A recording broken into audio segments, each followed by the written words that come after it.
ছোট্ট ছেলে মেয়েদেরকে ননির পুতুল করে গড়ে তুলবেন না, খবরদার। ওদেরকে কষ্ট সহিষ্ণু করে গড়ে তুলবেন। আপনি থাকতেই কষ্ট করা শেখান, তার জীবনটা স্মুথ হবে, তার ক্যারিয়ারটা ব্রাইট হবে, তার ভবিষ্যৎটা সুন্দর হবে। ছেলে মেয়েরা কিছু চাইলেই সাথে সাথে দিবেন। অনেক বাবা মা আছে এত আদর করে, এত বেশি আহ্লাদ করে, যা চায় তাই দেয়, পরে হিতে বিপরীত হয়, ঠিক কিনা? ছেলে মেয়েকে অভাব শেখান, ছেলে মেয়েকে কষ্ট শেখান, ওদেরকে সংগ্রাম শেখান, প্রতিকূল পরিবেশে কি করে টিকে থাকতে হয় এটার সবক শেখান। সেদিন লোকমান তাই করলেন, ছেলেদের সবর শিখাইলেন যে বাবা ধৈর্য ধারণ করো, আতঙ্কিত হবা না। জীবন এটা সহজ নয়, জীবন চলার পথ সহজ নয়, এটাকে সহজ করে নিতে হয়। কখনো সবর করে, কখনো ক্ষমা করে, কখনো অন্যকে ইগনোর করে, কখনো দোয়া করে, কখনো আল্লাহর উপর তাওয়াক্কুল করে, ঠিক কিনা? ছেলে মেয়েকে আদর করে বোঝাবেন, বাবা এখন তুমি বাবার হোটেলে খাও, মায়ের হোটেলে ঘুমাও।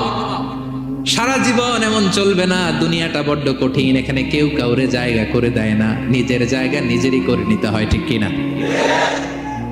ছোটবেলা থেকেই তাকে দৃঢ় মনোবলের করে তুলতে হবে যে বাবা দুনিয়াটা এত সহজ নয়, এটা সহজ করে নিতে হয়।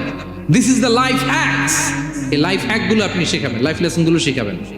ধৈর্য ধরো, সৎ কাজের আদেশ দাও, মন্দ কাজের নিষেধ করো। এগুলো করতে গেলে একটু বাধা বিপত্তি আসবে, কিন্তু শেষ হাসিটা তুমিই হাসবে, ঠিক কিনা? বিজয় তোমারই হবে। কি বলেন?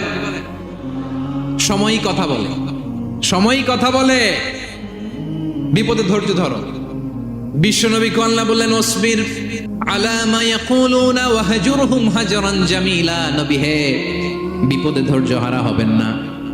ভালো সময় সামনে আসছে, মক্কায় আপনারে কষ্ট দেয়, গণক বলে, জাদুকর বলে, পাগল বলে।